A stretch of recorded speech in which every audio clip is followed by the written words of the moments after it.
Key news in Chicago, $982 million. That's how much money Mayor Brandon Johnson needs to find for next year's budget.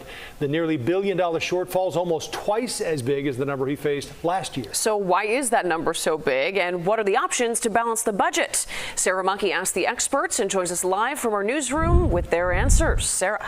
Yeah, guys, the mayor didn't give any specifics for the 2025 deficit, but the administration did point to some key areas, notably rising city personnel and pension costs, including a $175 million price tag for Chicago public school pensions.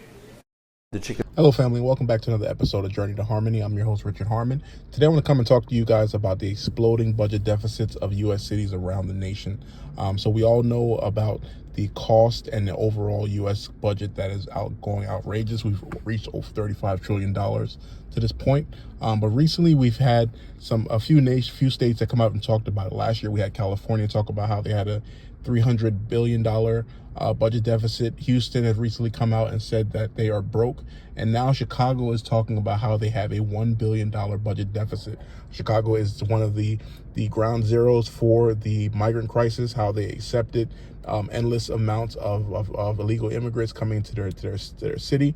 And that cost has now come to roost. So this is going along with the cost of pensions, along with the cost of housing and all these different things that are rising. Additionally, with the business sector losing money, the real estate, commercial real estate losing in terms of value and things of that nature, it has become a serious issue for cities all around the nation. And this is something that's going to be happening again and again as we see the year 2025 creep up. Many of these liberal cities have become more or less wastelands as they have been turned over to migrants. We saw what happened in Denver as apartments and different units are being taken over by Venezuelan gangs. This is becoming a serious epidemic right now that is going to have lasting consequences. So what's going to happen? The inner cities are going to be hollowed out as the amenities, as the public services and things like that are removed and cut, and then more of the suburban areas are going to feel more pressure as people move out to those particular areas.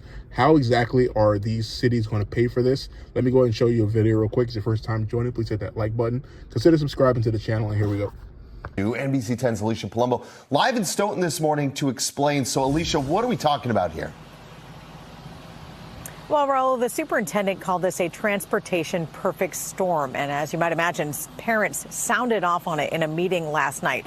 So what are we looking at? As of right now, 150 students in Stoughton Public Schools who requested transportation did not get it. Superintendent Joseph Beta says it's a combination of having to make $2.3 million in budget cuts, which included cutting one school bus from last year, and 162 more transportation requests year over year. So he told parents last night the district is actually 2 buses short of meeting the current needs.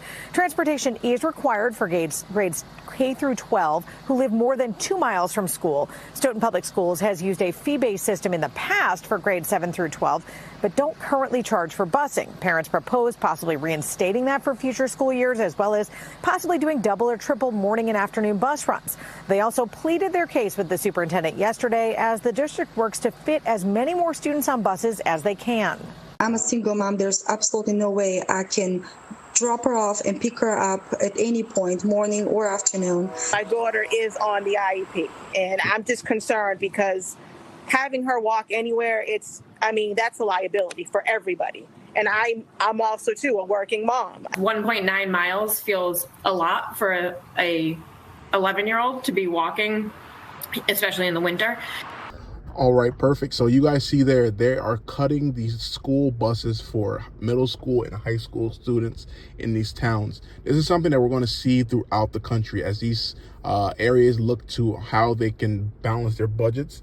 They've already experimented with at-home learning with students, and although it was something that was a disaster, it is something that is going to be a way of them cutting services. Especially, I think additionally, we're going to see the cutting of food stamps and things of that nature. While we've seen many of the migrants receiving thousands, maybe between $10,000 and $15,000 in terms of food.